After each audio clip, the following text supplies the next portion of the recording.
Hey guys, before I get started on this, I actually am doing this in reverse. I'm recording my intro after I finish watching this, but I just wanted to say a couple of things before um, I got into 093, and I tried to record and re-record my intro for 093 about 6 times and to various levels of success.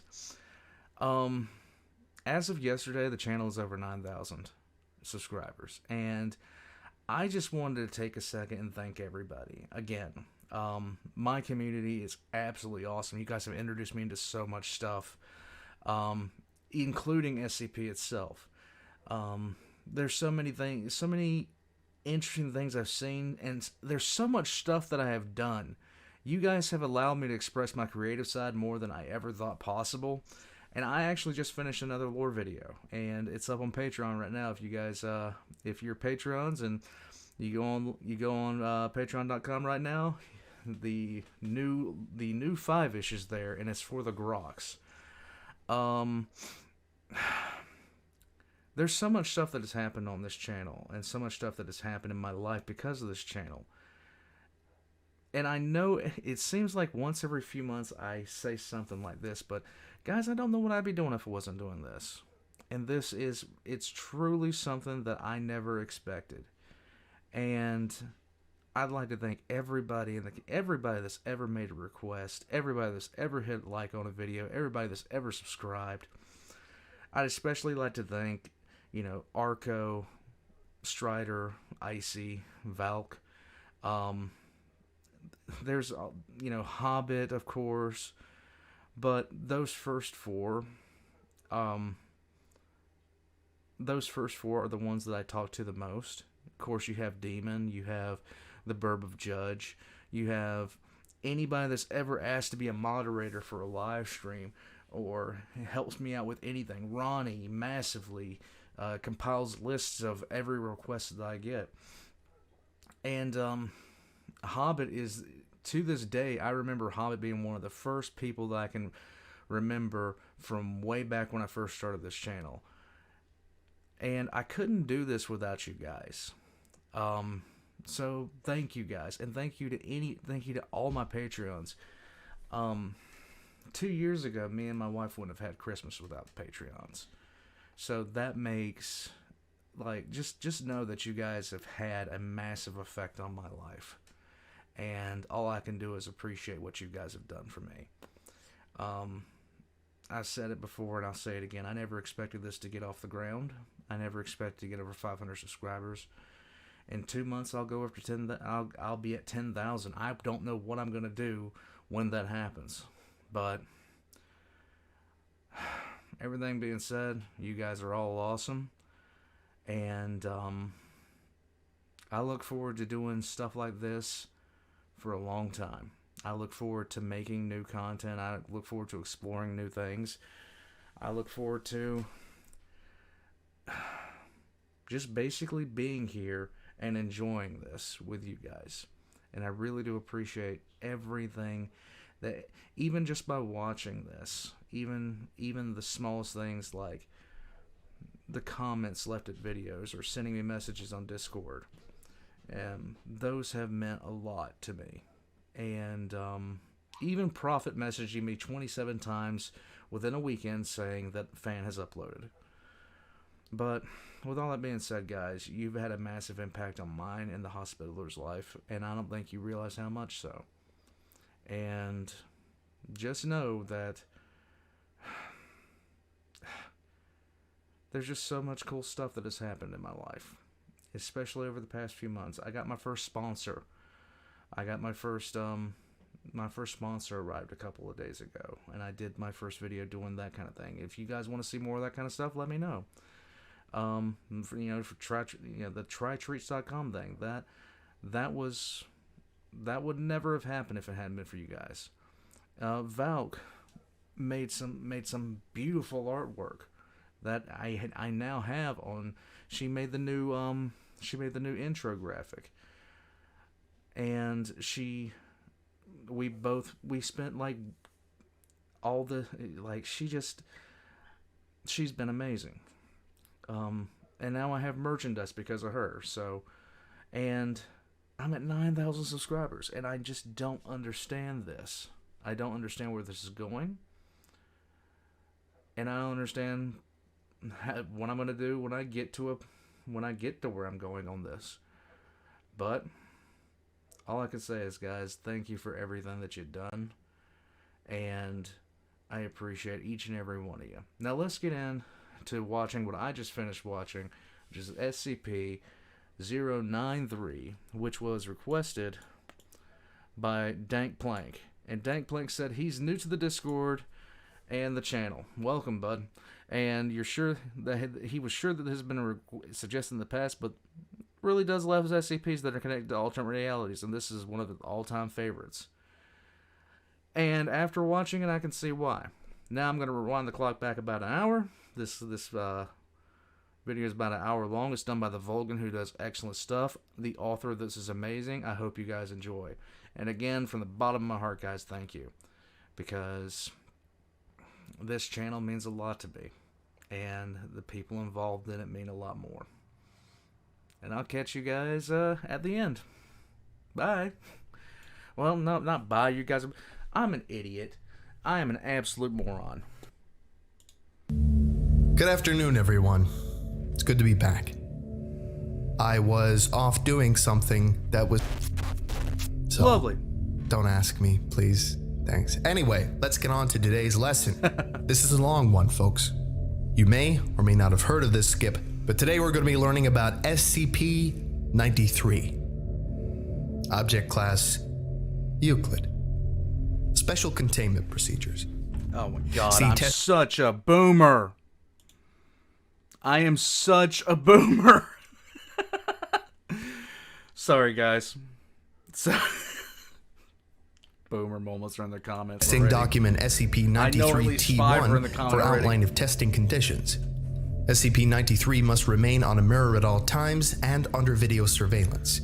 Admittance into the area of SCP-93's containment must be authorized only with proper video recording and subject retrieval procedures in place. Okay. Any attempt to use SCP-93 outside of an approved test will be dealt with severely, up to and including termination. Meaning they kill you.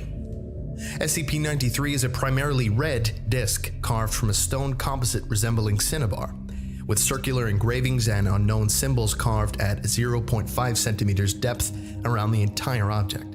Deeper cuts are present on SCP-93 with a depth of 1 to 1.5 centimeters.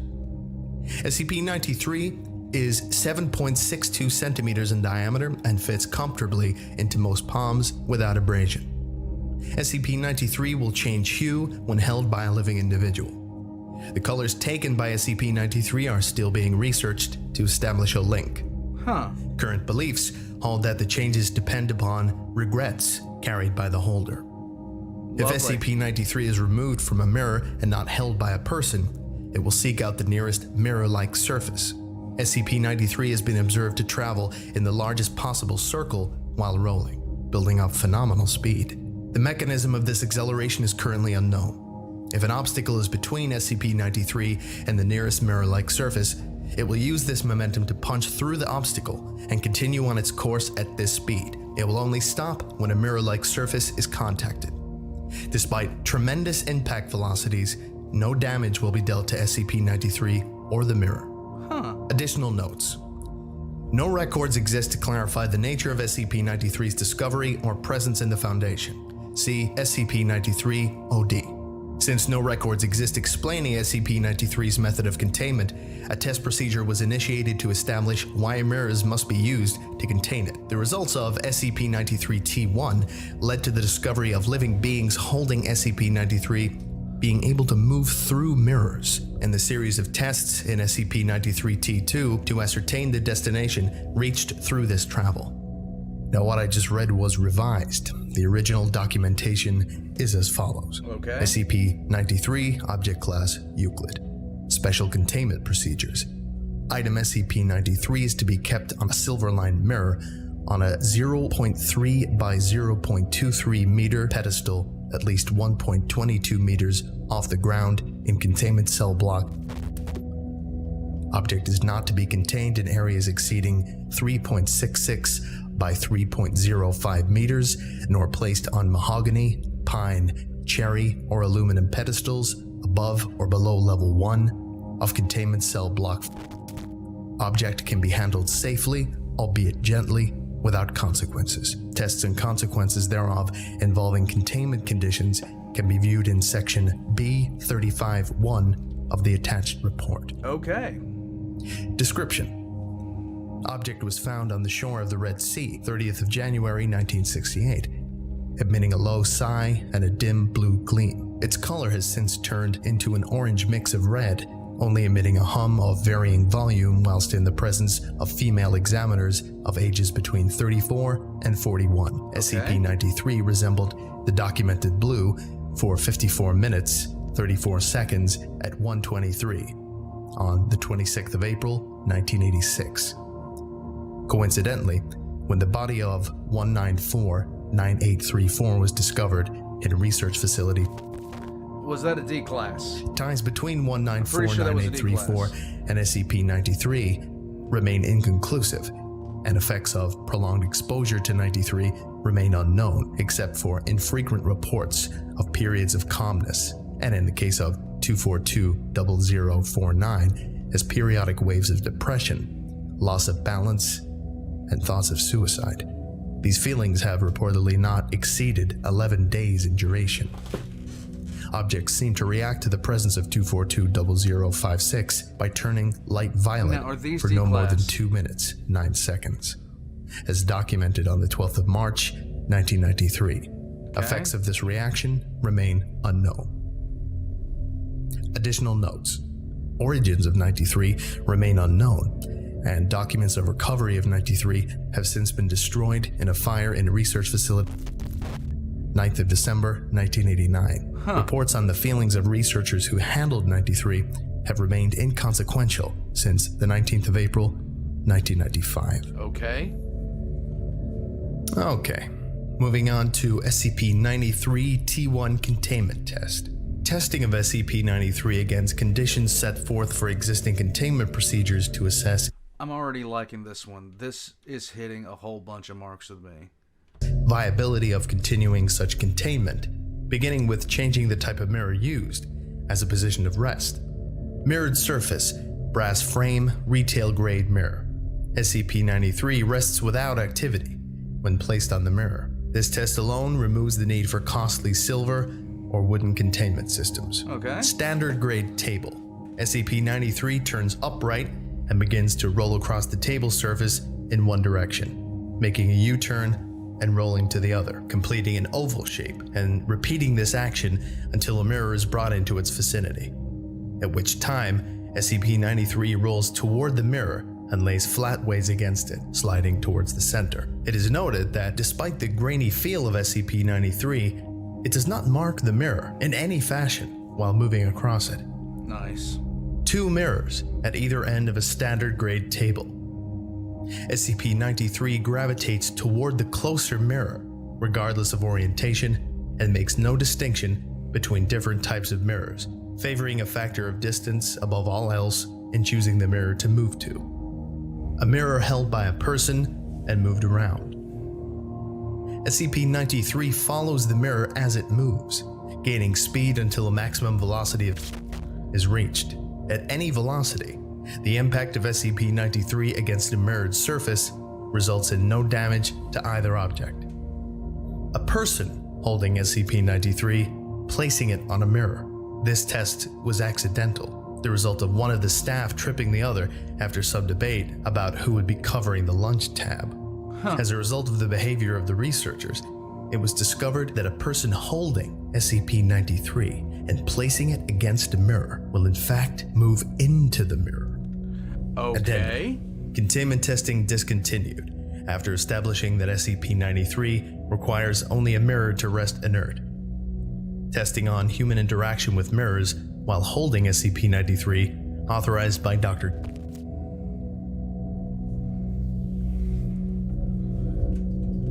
SCP-93-T2 Mirror Test. Let's get into it. Testing protocols. Subjects testing SCP-93 must wear a Class 3 buckle harness strapped to the chest and attached to a tension pulley system, allowing for 300 meters of movement. Additional spools may be added to extend movement if necessary. The clasps connecting these spools must be high grade and capable of withstanding applied force of 0.2 tons. A field kit containing the following should be standard issue for testing of SCP-93. One wrist-mounted light source with 3 hours lifespan and additional power sources providing up to 6. You couldn't ask me to go, like, hey Jimmy, go step through this mirror. We just want to see what happens. Nah, bud, just leave me the hell alone. 6 additional hours. 4 0.5 liter water bottles with water. Okay. 4 MREs of any type, plus 2 plain granola bars. Chocolate chips allowed. Lovely. 1 standard issue Beretta 9mm firearm with 24 rounds of ammunition loaded. This is not to be issued until subject is passed into a mirror using SCP-93 and should be given under armed supervision, ensuring that the subject passes through entirely. Okay. This item is to be requisitioned first upon subject's return, and subject to be made aware of this before leaving line of sight within SCP-93's mirror. And finally, 1 standard issue field knife. The subject is not to be made aware of this item and must find it on his own within the kit. The subject must also be attached to a video system, with a camera mounted on the subject's head or shoulders. GoPro Awards. The video device should be cable-based and allow for the same length of travel as the return system. Wireless cameras have shown mixed results and should only be used in testing conditions where SCP-93 is a currently known color. New colors must be tested using a wired feed. During testing, the color of SCP-93 must be recorded, as well as history of the subject in terms of their incarceration to identify how SCP-93 determines the color to assume. A link appears to be connected to guilt or lack thereof in the subject's psyche. The attached test results should be read in order. Okay. Okay. I will now go through mirror test 1 Let's go. to 5. Buckle up, people. Yay. If you've any coffee to get, now's the time to get it. I have caffeine from other We good? sources. Okay. Mirror test 1. Let's go. Color blue. Subject is D20384. Male, 34 years of age, strong physique. Subject's background shows instance of murder and attempted suicide. Subject is cooperative in all steps of testing. Subject entered the provided mirror while holding SCP-93, which emitted a blue color. Okay. Outside technicians observed that the mirror retained a true reflection until subject had completely passed into it, at which time the view changed to an outdoor landscape, heavily tinged in blue. Video feed follows in attached media. Obviously, you're not going to see the video feed I will be describing. Okay. Camera activates, flickers into view. Subject is looking out over the same field reported by technicians. Looks like typical lowland plains. Everything has a heavy blue tinge overlapping the normal colors. No discernible landmarks visible as subject pans view left to right. Only grass, weeds, and a breeze moving the taller grass. No trees. No living beings visible. Subject moves forward as instructed, traveling for approximately 500 steps before something becomes visible. A patch of land up ahead is barren, and grass can be seen dying as the subject approaches it. Approximately 300 steps forward, subject is standing before a hole in the ground. The hole has been dug using unknown tools of primitive origin. Pulley system engaged, and the camera suffers a light shudder. Subject is instructed to enter the hole. After a mild protesting, agrees to do so. There is no apparent method of descent, such as ladder or rope. Subject relies entirely on his own hands and the pulley system to slow the descent. Approximately 100 meters of cable is used before a bottom is reached. That's a deep hole. Light source provided in field kit activated 50 meters down when outside sources become unreliable. Sweeping gestures of light reveal nothing more than dirt, even at the bottom of the hole. Subject moves forward with assistance of light source. Asked about the blue tinge, subject expresses confusion and says there is no such tinge from his perspective, and never was. Light is visible down the passage and 150 meters of cable has been used. Out of the camera's eye, sound is recorded of the firearm being prepared. Right. When questioned about these actions, subject states justified precaution and moves forward. The tunnel turns from bare dirt to a concrete enclosure.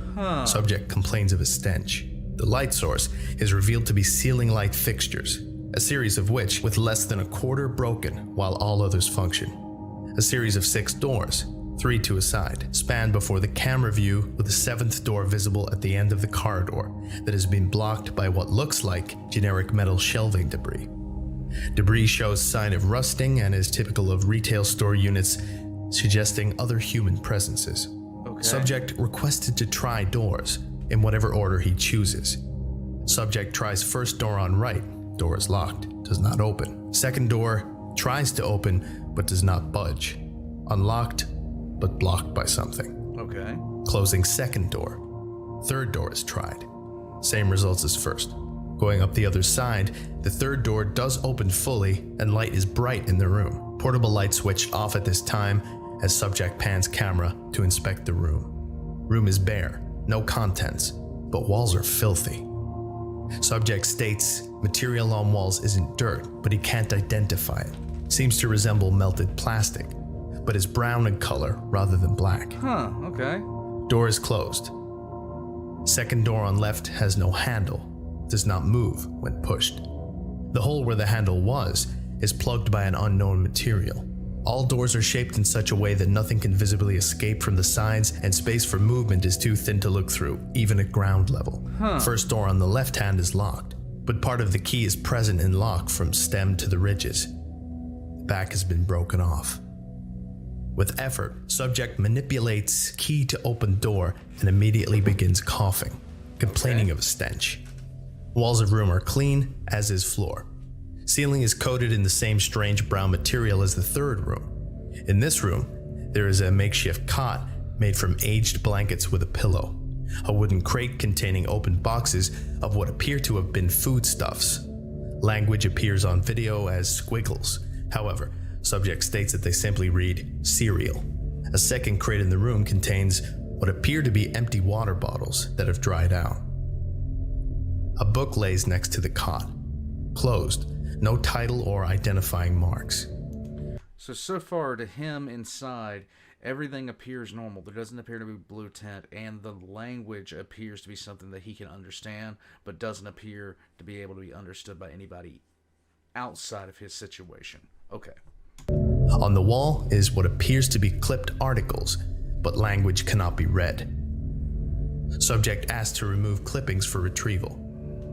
All articles but one crumble at the touch due to age. The intact article is put in a field sample container and seems to be most recent compared to others. Asked to investigate the book, subject begins to move toward it. Audio on the tape goes strange, and a high-pitched screeching noise like grinding metal dominates all communication for about 3.5 seconds. Subject has not touched the book still, and when the noise stops, subject asks Control to repeat request. Control made no requests during that time, as headsets were removed. Right. Subject advised to leave the room, and notes that the door has begun closing slowly on its own, and if left alone, will close. Lovely. Subject advised to leave door alone, and to investigate the door on the right. Careful review of the following 10 seconds of tape shows that as the camera pans, a figure is visible at the end of the tunnel where the 7th door is. The door is open only for a face to be seen through a crack just before the door silently closes. Lovely. No details can be seen. Subject investigates the 2nd door on the right, with no mention of anything seen out of the ordinary. This door, when pushed against, moves. After repeated bashings, moves enough to view inside at an angle. A corkboard is visible, with more articles attached to it. The top of the box of cereal can be seen on the floor, and what appears to be a hand laying palm up. Subject closes door and pans camera past door 7, which remains closed. Seeing nowhere else to explore, subject requested to return. Subject poses no protest and complains of ever-increasing stench. Lovely. As subject returns back down tunnel, his camera feed does not change or show anomaly, but control reports a sudden surge in cable movement, pulling an additional 100 meters of cable through before going slack again and then tightening. Video feed shows subject ascending tunnel slowly, while control attempts to verify integrity of the pulley system. Subject requested to stop ascent, but states he is not climbing. The rope is pulling him up. Panic sets in on both sides, and subject informed to ready firearm. Upon reaching top of hole, nothing is visible on camera, and subject reports nothing has changed in the landscape. Then begins a return trip following the path of the cable. Traveling for approximately 900 steps, subject asks how much cable he has used. Control admits they are unsure due to complications, but subject traveled in a straight line to reach the hole, so it should be a straight line back. Subject becomes concerned when he states that more cable is visible now, moving in a 90-degree angle away from a point in the ground. Subject pans camera around full circle slowly. On film, behind subject, a crowd of 37 countable figures stands silently. Features are unidentifiable, and they are lacking the blue tinge that dominates the landscape. Panic breaks in control again, but the subject notes only oddity, as being the cable having an angled path. Subject tugs his end of the cable. So he can't even see him. It is taut and does not move. Control begins to reel in the pulley system, and slack rapidly winds. Watching the angled cable movement can be seen, as grass is disturbed further down the angled portion from the reeling in.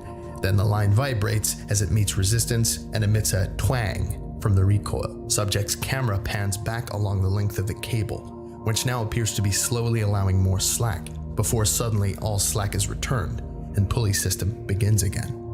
Control requests subject return following cable path, and screams are caught on the audio with panic from the subject. 5 shots fired as subject aims pistol at something not visible on camera. Control reports being able to see subject returning toward a point of origin, while camera shows wire disappearing into a floating point in the air. As subject passes this point, all cable is now in the pulley system, and camera films only the door. Control reports that the mirror took approximately 5 seconds to return to a reflection, and SCP-093 remained blue in color until 1 hour after being recovered from the subject. A vile-smelling fluid was present on the subject's clothes around his hands when the firearm was recovered. This fluid dried quickly and was deemed insignificant of study due to a lack of quality sample. Control personnel monitoring the mirror state having seen a massive human being crawling on the ground. Lovely. Easily 50 times the size of a normal person, with no facial features and a very short arm reach, pulling itself towards the mirror before it returned to a reflection. Due to proximity, fine details could not be made out, but at least one observer noted the being appeared to have been shot from the marks in the otherwise smooth, featureless face. Field test kit recovered from subject containing a newspaper article that reads, and was filed as items. Lovely. Okay. This is So it's a creep show kind of deal. I like it. mirror test 2, color green. Oh, green. Subject is D54493, female, 23 years of age. Average physique. Subject's background shows instance of Grand Theft Auto and second-degree murder of 2 children during escape with vehicle. Subject is cooperative in all steps of testing. Subject entered the provided mirror while holding SCP-093, which had emitted a green color. Outside technicians observed that the mirror retained a true reflection until subject had completely passed into it, at which time the view changed to a farming landscape, heavily tinged in green. Similar to the first test, video feed follows in attached media. And again, you will not be seeing anything, I will be describing it. Okay. Camera activates, flickers to view. Subject is looking out over the same farmland reported by technicians. All greens through the video feed are deeper, and green tinge overlays the normal colors of objects similar to the blue tinge in Test 1. Okay. No landmarks from Test 1 are discernible as subject pans camera over the area.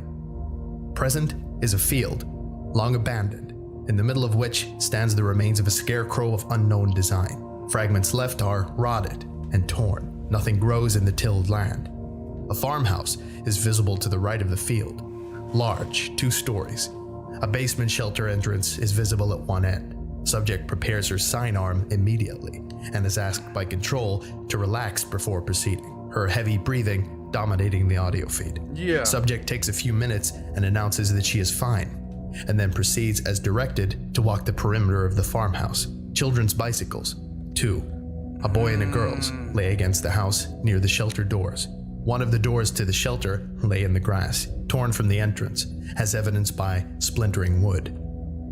On the stairs lay clothes, arranged in a descending order, shoes to shirt going down them, belonging to a boy. Subject begins screaming at Control, asking if this is some sort of sick joke. Control assures her that they have never seen this environment either, and to please calm down. Subject takes several minutes to regain herself before continuing. It is unknown if SCP-093 is linking the subject's past with her landscape. After several minutes, Subject agrees to continue. Communication to Subject is muted, and conversation of Control making commentary about Subject's jittery attitude make up audio for 1.5 minutes. I'm sorry, look, you're not, look, you could, jittery attitude? I'd have a jittery attitude. I'd be completely screwed. Communication is restored, and Subject reaches bottom of stairs. The cellar of the farmhouse is unremarkable and typical. Right. Several wooden shelves line the far wall, containing unidentified canned substances. Broken light fixtures sway gently from the support beams. Camera is panned across the basement slowly. No evidence of footprints are visible, and the basement can be assumed to have been abandoned for some time. Subject begins to comment about a stench. As Subject pans the area, a metal hatch is visible into the ground, similar to a bulkhead on a submarine with a turn handle. Okay. Subject remarks that the smell is at its worst around the hatch, and the dirt around the hatch is noted as being clumped and clay-like. The handle of the hatch is old and the paint is chipped. Subject coerced into touching the handle, which, when fully turned, opens the hatch. Subject begins coughing at the release of assumed old stale air. When camera is tilted to view down the hatch, it is a white concrete tunnel, similar to the one found in the Blue experiment, but in much better condition. Subject asked to descend ladder and close hatch behind her. After some convincing, Subject agrees to descend, but does not close the hatch. Smart woman. Overlooked concerns about severing the pulley return system in doing so are acknowledged. Descent down the ladder and trip to the farmhouse has consumed approximately 53 meters of cable when bottom is reached. Inside of the hatch appears to be a bunker, ill-suited to long-term usage. It is spacious, about half the size of the actual cellar itself, containing 3 bunks, 1 for a couple and 2 for single use. Several boxes of food similar to those found during Blue, marked as cereal, fill a waste container near the hatch bottom. On the beds are 2 skeletons, and on the floor is a third, lying next to which is a simple 6-shooter revolver containing no ammunition. 3 spent casings are across the floor near the gun. On the other side of the skeleton is a bound book in good condition. This is retrieved and placed into a field kit container upon request. The gun is left alone per request from Control. Subject examines more of the bunker, focusing on a desk where a newspaper has been cut and is in good condition. The clipped articles are recovered using a field kit container. Little else of interest to be brought back is in the bunker, as the camera is panned around. Trash bags containing clothing, a few children's toys resembling popular 1950s era products are lined against the wall. Okay. Subject is requested to leave the bunker and then sharply asked to wait by a control technician who directs the camera view to an area near the exiting doorway to the hatch. Closer inspection as Subject moves in finds that a small area has been fitted with what appears to be an Ethernet jack, the cover of which has been forced slightly away from the wall by a strange amber-like substance. Subject refuses to touch or collect a sample, commenting that it stinks so bad. If they want it, they can come and get it themselves. Control declines, and the Subject leaves the bunker. As Subject grips ladder to leave, the camera pans up for a moment, and at the top of the tunnel, a humanoid figure is seen peering down. Control asks Subject to confirm figure.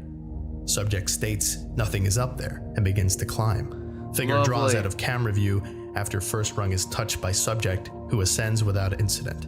At the top of the tunnel, no other life is seen. Nothing has been disturbed. Subject insists nothing was there and closes the hatch, then immediately vomits. Subject coughs and uses a supplied water bottle to gargle, then freezes and asks if Control is hearing that. Control reports no audio. Subject approaches cellar hatch cautiously with a firearm drawn and lifts her head just enough so camera can view outside area.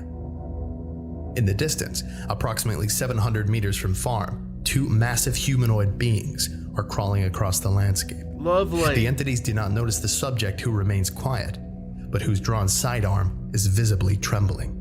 Subject requested to remain still and silent as beings move.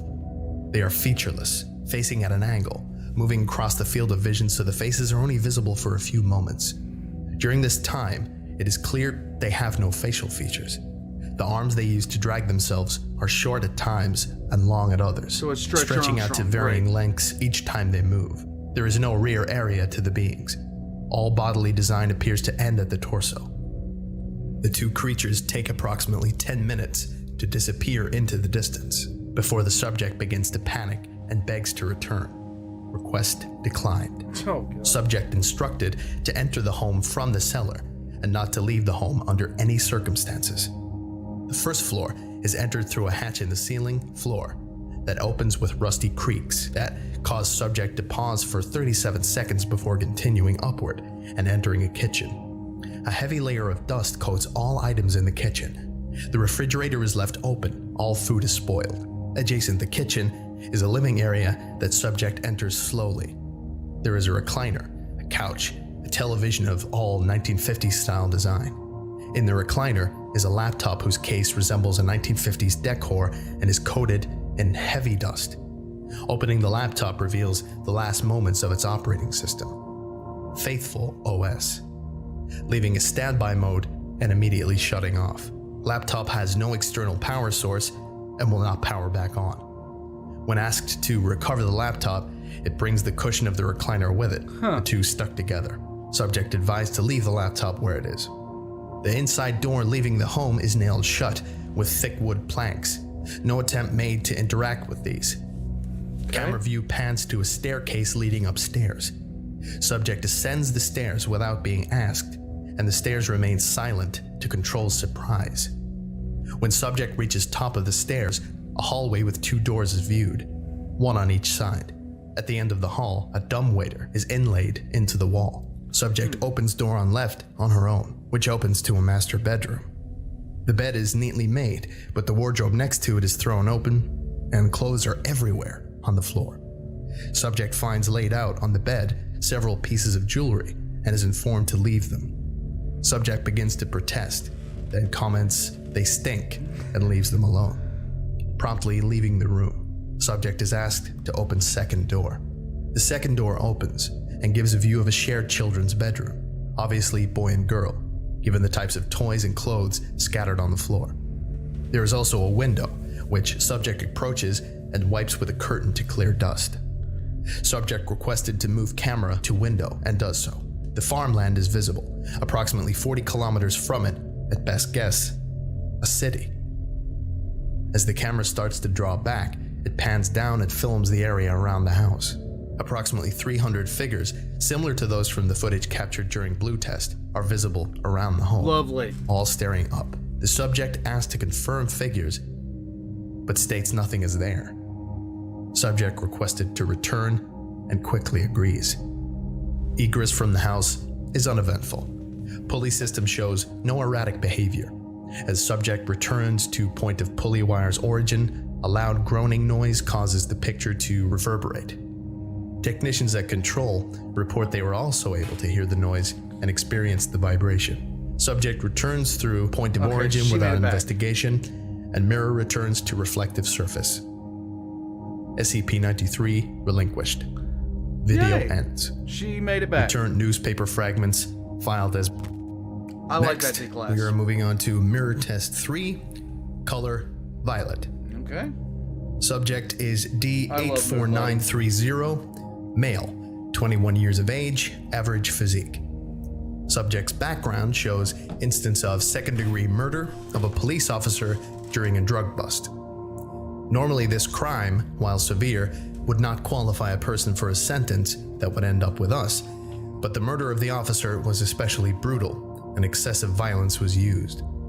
This subject was uncooperative and had to be reminded that his cooperation would only benefit him. Subject entered the provided mirror while holding SCP-093, which emitted a violet color.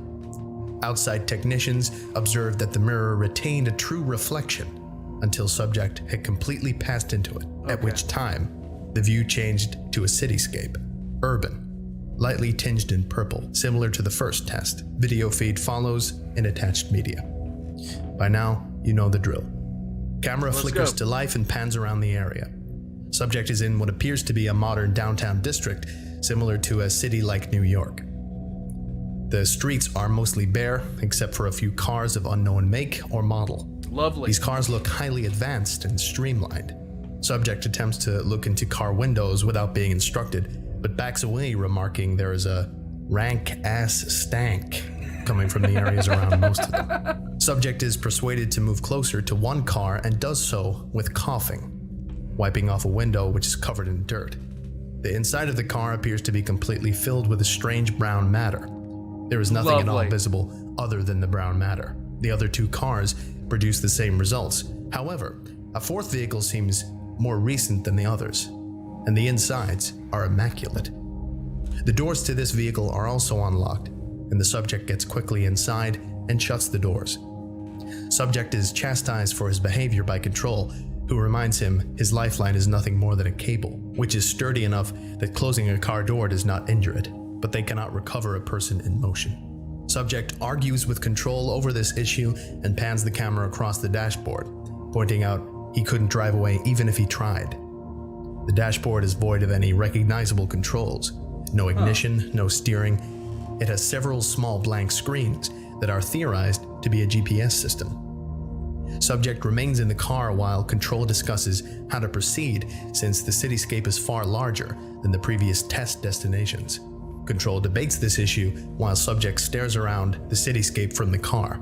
During one pan, a face is clearly seen staring into the car, eyes watching the subject. That's just However, this was not... This is just so creepy. It's creepy because they can't see what the people in Control are seeing, but they can apparently see the big ones. That's not noticed until post-test footage review. Subject made no comment regarding this entity at any point. Control shortly after informs the subject to remain where he is, and an escort team is dispatched through the mirror to join him. Okay. A team of 4 armed personnel is sent through the mirror and proceeds to subject's location.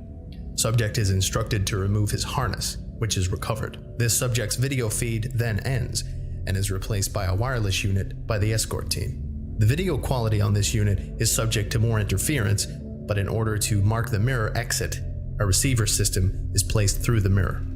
Subject leaves the car and now travels with the escort team.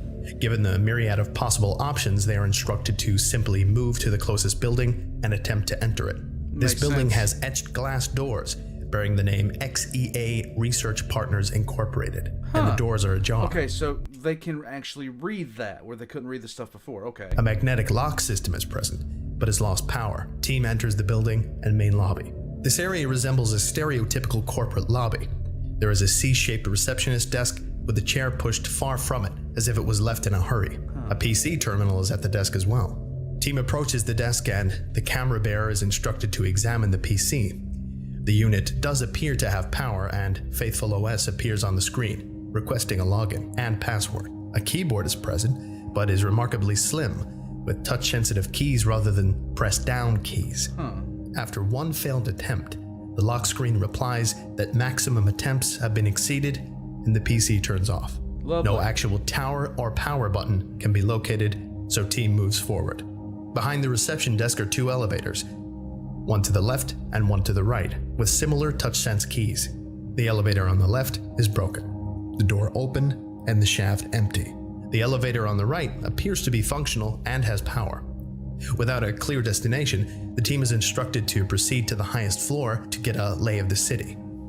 All floors appear to be accessible, with the highest being 114. In reality, 112, as 13 and 113 are missing from the keypad. That would tell me that this is an older building, like, if it is at all. Well, of course it is, but it isn't at the same time. It's an alternate reality. A lot of older buildings would not put 13 on their floor levels because it was considered an unlucky number. So the 14th floor is actually the 13th. That's neither here nor there. And I say a lot, not that many, but enough to be noted. Journey up the elevator is uneventful during this time. The elevator does appear to take longer as it passes by 13 and then 113, suggesting that the entire floor was built and nothing put on it. At 114, the doors open and the team enters a large lounge-type area. There are many couches with dust on them. A widescreen, apparently LCD TV of approximately 60+ inches in size dominates the wall in front of them with no power. A series of windows are open, allowing in sunlight at the far end, to which the team proceeds and angles the camera outside. The view of the city is astonishing. This building is one of the tallest visible, but certainly not alone in its stature. The city below is gray and silent. No evidence of life at this altitude. Some buildings in the city have a strange brown growth that appears to have been splashed against them, as if a gelatinous mass was flung and then seeped down before hardening. Other buildings have floors where the glass has been shattered and the same brown substance is seeping out the edges. One member of the team calls the camera bearer to the windows on the other side. From the other side of the building, city edges can be seen. Attention is pointed towards an expressway that encircles the city, upon which crawls another of the large half-body humanoids, dragging itself with its elastic arms as witnessed in previous tests. It travels the highway, then moves out of sight. Lovely. The team returns to the elevator and notes that a button has already been activated on floor 74. No one has approached the elevator, so the team agrees to travel to this floor. On the 74th floor, the doors open and reveal a waiting area to what appears to be a doctor's office. At the reception desk, there is a sign-in sheet with a series of names and dates. The dates on the sign-in sheet all carry the year 1953. A PC at the receptionist area is on and functioning at a user desktop. The background for the PC is a large set of praying hands with the word Faithful OS underneath them. On the desktop are a series of... Okay, Faithful OS just seems really, really familiar. I've seen it a couple of times in this entry. I'm wondering if I've seen it before in other SCP entries. If so, where? Folders with years on them containing files that, when clicked using the center button of the mouse, open to a word viewer. All files appear to be appointment information. On the desk is a notepad titled, "From the desk of Dr. Bereziski, Blessed Purificationist." The door to the doctor's area is sketched with the same name and title, as well as a crucifix. Opening this door leads to a white, dust-free hallway that has 2 examination rooms and a key-coded door at the end. The examination rooms are unremarkable and typical of any doctor's office. All medical cabinets are empty. A small amount of C4 is placed at the lock to the key-coded door at the request of control and then blown, forcing the door open. The area it opens into is much larger than the reception area itself and seems to contain a series of large containment capsules. There are a total of 6 of these capsules. 2 are broken, and a brownish amber material coats the floor coming from them. 1 is empty. The last 3 have nude humans floating in them with breathing masks. Attached to the front of these tubes are medical charts showing vital signs and conditions. For symptoms, the charts explain, in somewhat awkward English, ailments that seem more like flaws of personality or character, or just incidents that have occurred with the patient. Control asks for a zoom of one of the patient pages on the chart. After focusing, it reads, "Citizen Jennifer McZurka, that did suffer a lapse of the heart that did lead to her to lay with her neighbor twice upon nights of her husband's departure from their home. Patient did submit herself into the Lord's and our hands for cleansing of mind and body. Prayer administered by High Father Ualakan, and patient submitted to a 3-day period in the Lord's tears to cleanse her system, then released in good spirits." The topmost page reads, "Citizen Alberius Farafan struck out at a High Father during sermon, blaspheming that the Lord's tears did turn his daughter to be unright in mind and heart, thusly laying blame for her whorish activities at the feet of the High Father and his blessing.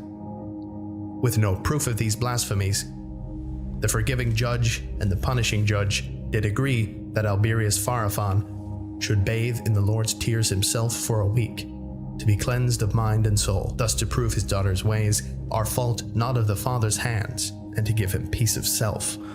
Subject, who has been traveling quietly with the escort team, now begins to panic.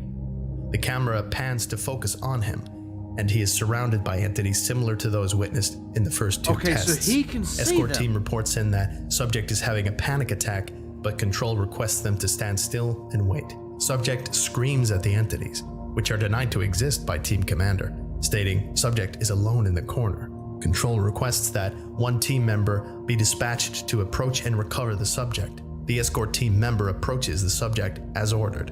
On the video, the figures part to make a pathway for the approaching member, who lifts Subject to his feet and brings him out of the corner. Figures on the video are seen closing ranks to close the path. Subject is lifted to his feet by an arm and escorted through the figures that close their ranks when the Subject is moved. They remain steadfastly staring at the Subject no matter where he moves to. Control requests the team return now. Okay, so the first two couldn't see the small ones, but this guy can. This guy can see the smaller figures. Team turns to leave. Before leaving, a team member mentions something noticed at the reception desk.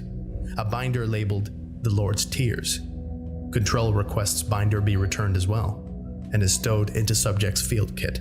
The team returns to the elevator and returns to the ground floor. Upon leaving the building, Subject points down the street toward direction of entry point. The camera pans to a section of raised expressway, across which one of the large torsos is crawling slowly. Lovely. The entity turns its featureless head to look at the escort team, raises its head to the sky, and emits a bellowing sound. That's very Team leader bad. issues the order to move, heading for the spot marked by the wireless video receiver. The creature on the expressway extends an arm down that stretches to touch the ground before the camera moves to the port. All team members save one move through the entry point. Subject moves through entry point, and mirror returns to reflective surface. SCP-093 is dropped by Subject, who panics and tries to fight his way out of the room. Subject is terminated by leader after he draws the field kit pistol. Team leader requests portal be reopened, but it takes several minutes to find someone who can hold SCP-093 and generate a similar color. When a matching color is displayed and applied to the mirror, the video receiver is visible and all individuals report a horrific smell. Oh, Lord. Team leader moves through the entryway with the control person. The uniform and possessions of the escort team member who was left behind are present and recovered. But the member himself is nowhere to be seen and does not respond to shouts. Member assumed killed in action, and wireless receiver recovered. Control and escort return through entry point, and mirror returns to reflective surface. Later review of the recovered camera shows escort members grasping at the air where the entry point should be, and then turning to look up at the oversized torso. A brown gel seems to drip off the creature as it moves, that disappears shortly after being dislodged, as if evaporating. Several shots are fired at the creature's face with the automatic weapon carried by that land in the face of the creature, causing a spray of less viscous brown liquid to pour forth from the wounds. Screams obscenities as the face of the creature descends upon him, and the camera is pushed to the ground.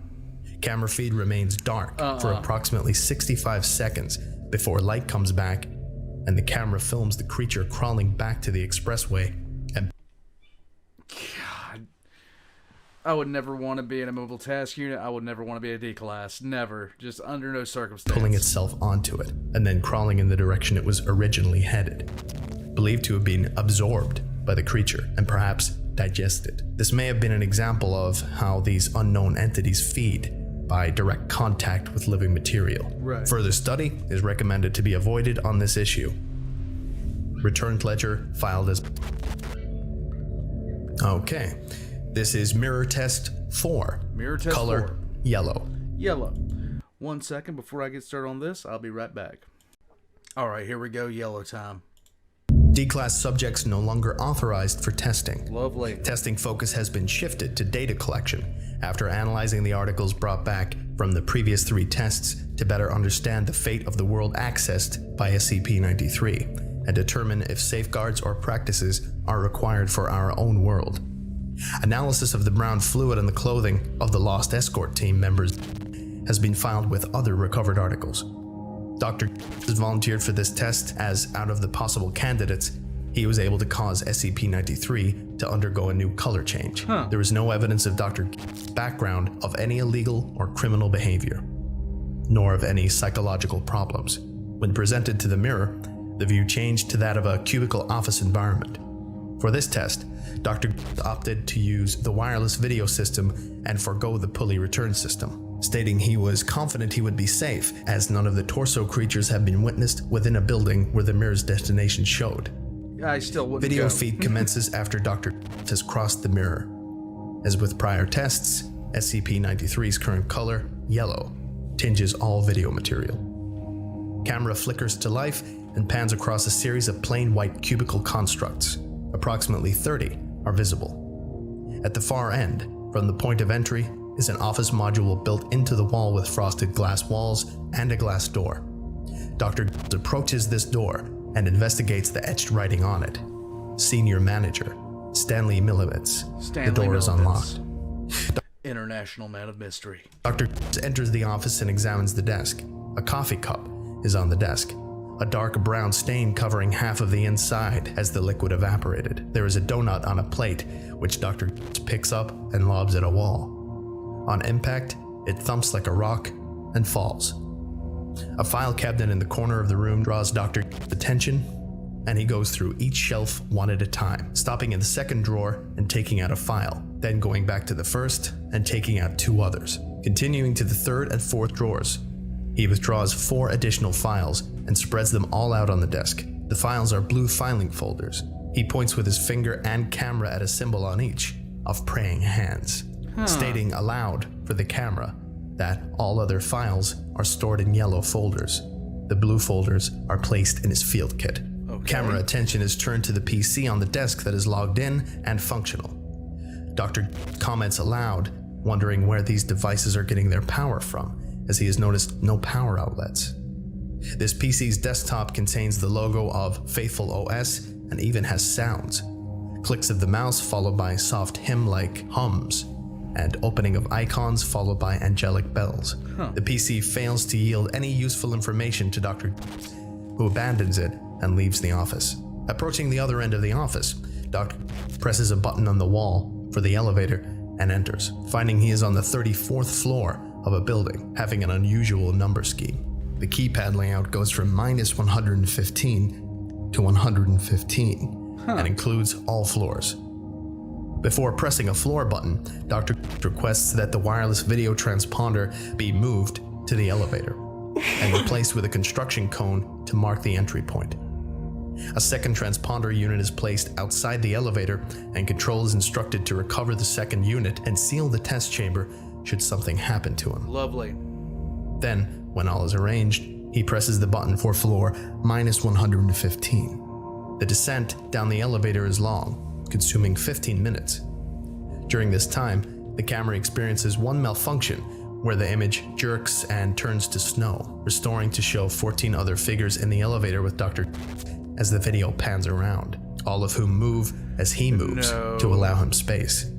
They remain for 35 seconds, and then the camera flickers to snow and returns. Dr. is now alone in the elevator, dancing, as is assumed by the ducks and sways of the video feed. Dr. pauses to comment on a rising stench coming from below. At this point, the elevator has reached floor -108. Dr. presses -110 to interrupt the descent down and exits when that floor is reached. The elevator doors open to an enclosed observation deck with several PCs and chairs. All PCs appear to have power. The ceiling to this deck is also glass, and above it another deck is visible. Dr. approaches the monitoring stations and checks one of the PC screens. On the screen is the Faithful OS logo and a video feed toggling between 4 different views. The first view is a room of tubes similar to those found in Test Violet, which number in the thousands. The second view is a closer up view of these tubes, as a camera glides in front of each to monitor the contents. All tubes the camera passes by are broken. The third view is facing the opposite direction as a camera glides vertically, checking each observation station. A total of 10 can be counted, and Dr. is visible as the camera passes by his own station. Looking up, a hovering camera unit with no visible means of propulsion glides up past him. The fourth view shows the ground floor below the observation deck, where a single astonishingly large torso is crawling in circles, bumping into walls and changing directions.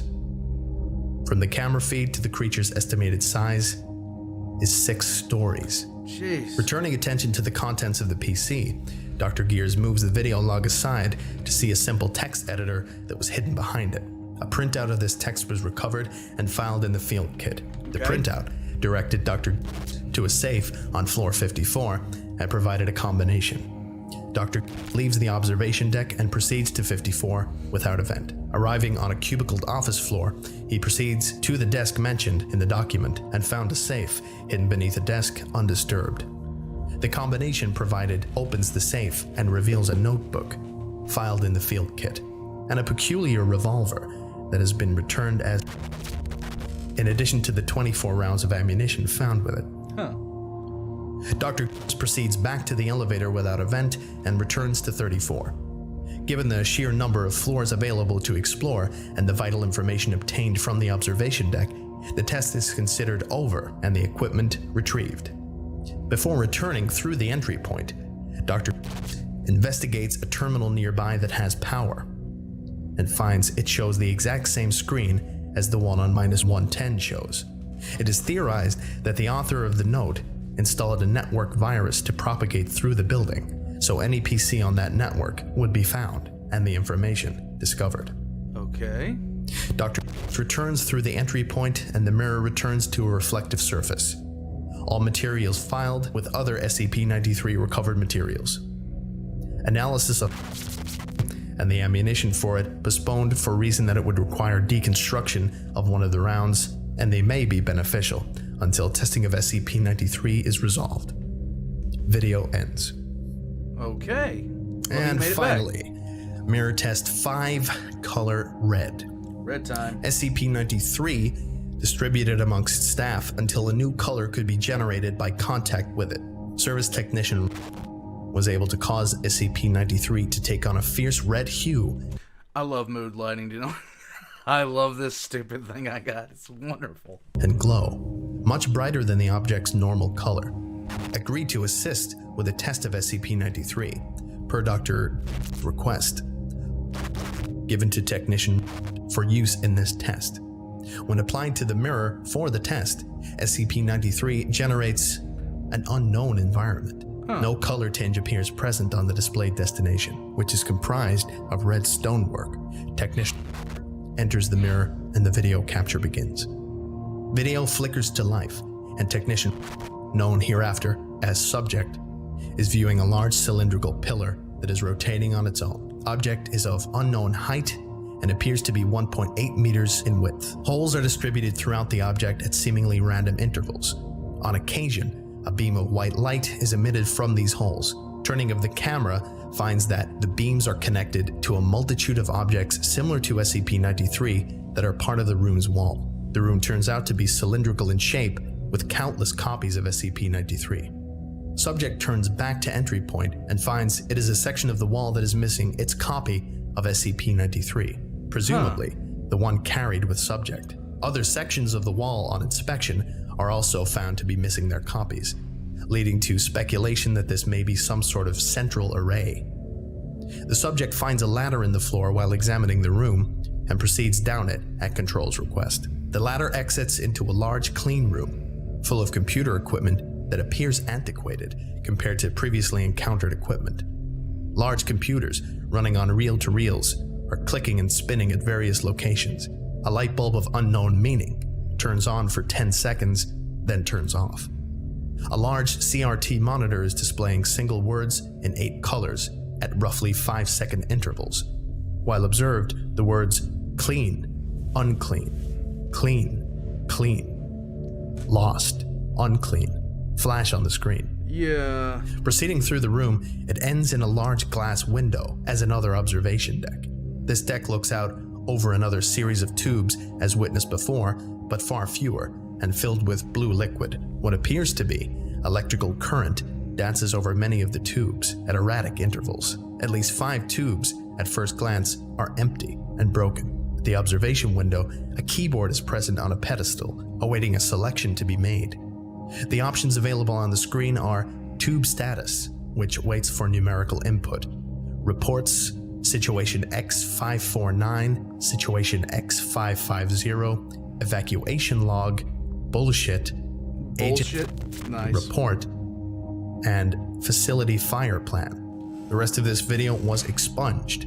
All selections that generated text were transcribed by subject and verified by a control member who passed them through the portal to recover them. This process took approximately 2 hours, and video feed was deleted to condense this report. Recorded documents are filed at video interrupted.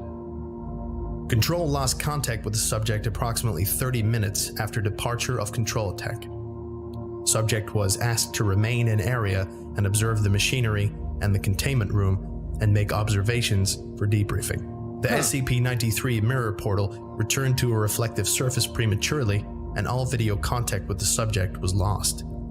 The control was unable to re-establish due to SCP-093 being across the mirror. A time lapse of 1 minute and 48 seconds was recorded before a mirror portal re-established itself and subject returned through the portal. What Subject appeared to be in good health and happened? condition despite the time loss, but spoke little. During immediate debriefing, subject underwent sudden convulsions and medical staff was alerted. While attempting to subdue subject, he displayed enhanced strength and used to shoot one of the debriefing staff, killing them. Guards shot the subject once with a sidearm in the heart and once in the chest, but the subject did not fall. This is a bad All sign. staff evacuated the room, and a second shot was fired by subject, which missed. A more heavily armed team entered the debriefing room and used automatic weapons to dispatch the subject. Reports confirm that subject did not bleed when shot, but instead leaked a green-brown substance that seemed to be a mix of solution observed in some containment tubes and the material recovered during Test 3. All further Yay. SCP-093 tests have been discontinued, while review of materials recovered is in effect. A secondary tape recording device was found to have activated in the field kit after loss of video feed, and its contents have been filed with other recovered materials. All recovered materials from SCP-093 testing are Level 4 classification. Release must be approved by no fewer than 2 Level 4 personnel. Staff with acceptable clearance, please sign in with Dr. for access to the materials recovered from SCP-093 tests. Well, that's it. Thanks very much for listening, everyone. Hopefully, I'll see you all soon. You're all dismissed. Thank you. That was a little bit more than I was expecting. That was... Oh, okay. So I'm trying to piece... Sometimes I try to figure out what the SCP is after what it's doing, what it's going for. The society, the dimension that this SCP exists in was clearly hyper-religious. I gotta feel... I'm trying to figure out what the machine is. There's so much to unpack with this. And the author of this did such an amazing job of basically painting a picture. It all had something to do with religion, and I believe that they caused whatever happened to their world, especially the figures.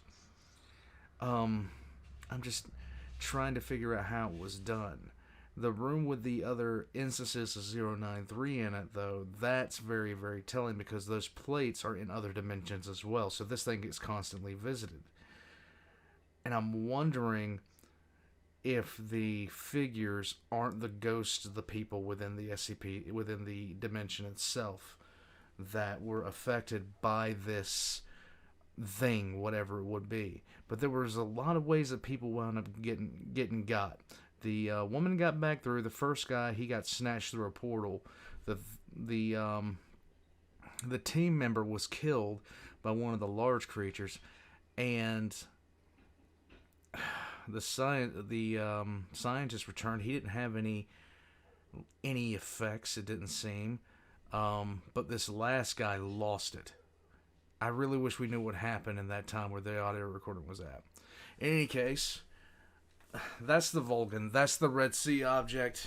And this is going to go easily, like, as far as the more interesting concepts, this is one of the more interesting concepts.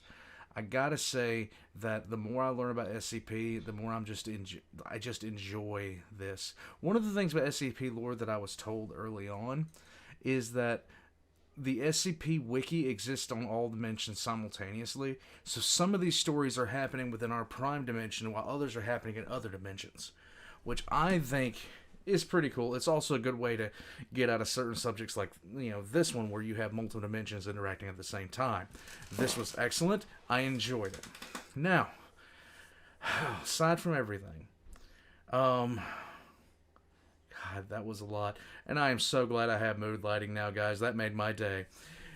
In any case, like and subscribe, guys, if you haven't already. I'm going to be putting the Volgun's links in the description down below, including to his merch and his Patreon. I think he has a Patreon, I'm pretty sure.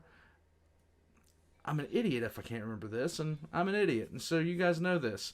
All of my information is going down as well, including the promotion I have right now with trytreats.com. Links to the artwork that Valkyrie did such a good job on, my personal Patreon, and the Discord, so you guys can come in and fling rocks at me. Once again, real special thanks to SCP Fanatic because of these. These are awesome. And the color scheme fits for what I got going on right here. That's the Vermilion set, guys. That's the Vermilion set. It's awesome. And I got this and this one. So, 2 sets of playing cards. It's awesome. All that being said, guys, thank you for 9,000. And I will catch you guys next time. I don't want to fall. Like, at any point, anytime I hear about these D-class personnel, anytime I hear one of them going, no, that's going to be me. That would be me. That would be me.